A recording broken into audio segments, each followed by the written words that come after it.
Hi friends, octopus తెలివైన జీవులని మనకు ఇప్పటికీ తెలుసు. కానీ ఇప్పుడు అవి మరో ఆశ్చర్యకరమైన సామర్థ్యాన్ని ప్రదర్శించాయి. నేరుగా కనిపించని ఆహారాన్ని కేవలం అద్దంలో కనిపించే ప్రతిబింబం ఆధారంగా గుర్తించి చేరుకోగలవంటూ శాస్త్రవేత్తలు గుర్తించారు. అసలు ఈ ప్రయోగంలో ఏం జరిగిందో ఇప్పుడు తెలుసుకుందాం. అమెరికాలోని డార్ట్మౌత్ కాలేజ్కి చెందినటువంటి మేరీ కెస్లెర్ అలాగే పీటర్ తెట్సే నేతృత్వంలోని పరిశోధకులు ఈ అధ్యయనాన్ని నిర్వహించారు. కాలిఫోర్నియా 2 స్పాట్ అక్టోపస్ జాతికి చెందినటువంటి అక్టోపస్లపై వారు ప్రయోగాలు నిర్వహించారు. ఈ పరిశోధన ఫలితాలు కరెంట్ బయాలజీ జర్నల్లో ప్రచురితమయ్యాయి. ఆక్టోపస్లు అద్దాన్ని ఉపయోగించి తమకు నేరుగా కనిపించని ఆహారం ఎక్కడ ఉందో గుర్తించగలవా లేదా అనేది తెలుసుకోవడమే ఈ అధ్యయన లక్ష్యం. ఇందుకోసం పరిశోధకులు ముందుగా ఆక్టోపస్లకు అద్దాన్ని పరిచయం చేశారు. తర్వాత అద్దంలో కనిపించే వస్తువు నిజ జీవితంలో ఎక్కడ ఉంటుందో అర్థం చేసుకునేలా వాటికి శిక్షణ ఇచ్చారు. శిక్షణ సమయంలో ఒక బతికున్న పీతను గాజు పాత్రలో ఉంచి అక్టోపస్కు అది నేరుగా కనిపించకుండా ఏర్పాటు చేశారు. అయితే ఆ అద్దంలో మాత్రం పీత ప్రతిబింబం కనిపించేది.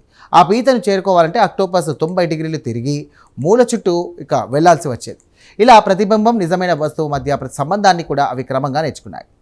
అసలైన పరీక్షలో మాత్రం పరిశోధకులు నిజమైన పీతకు బదులుగా ఒక వర్చువల్ పీత చిత్రాన్ని కూడా ఉపయోగించారు. ఎందుకంటే ఆక్టోపస్లు స్పర్శ ద్వారానే వాసన, రుచిని కూడా గుర్తించగలవు. నిజమైన పీతను ఉపయోగిస్తే ఇతర సంకేతాల ద్వారా కూడా ఆహారాన్ని గుర్తించే అవకాశం ఉండేది.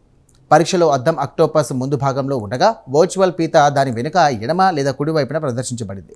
అది అద్దంలో మాత్రమే కనిపించేది. ఆశ్చర్యకరంగా ఆక్టోపస్లు అద్దం వైపు వెళ్లకుండా అసలు పీత ఉన్న స్థానాన్ని సరిగ్గా అంచనా వేసి ఆ దిశగా కదిలాయి. మొత్తం ప్రయత్నంలో దాదాపుగా 73% సందర్భాల్లో ఇవి సరైన వైపునే ఎంపిక చేశాయి. మరో ఆసక్తికర విషయం ఏంటంటే ప్రయోగాలు కొనసాగుతున్నటువంటి కొద్దీ అక్టోపస్లు లక్ష్యాన్ని చేరుకునే వేగం పెరిగింది.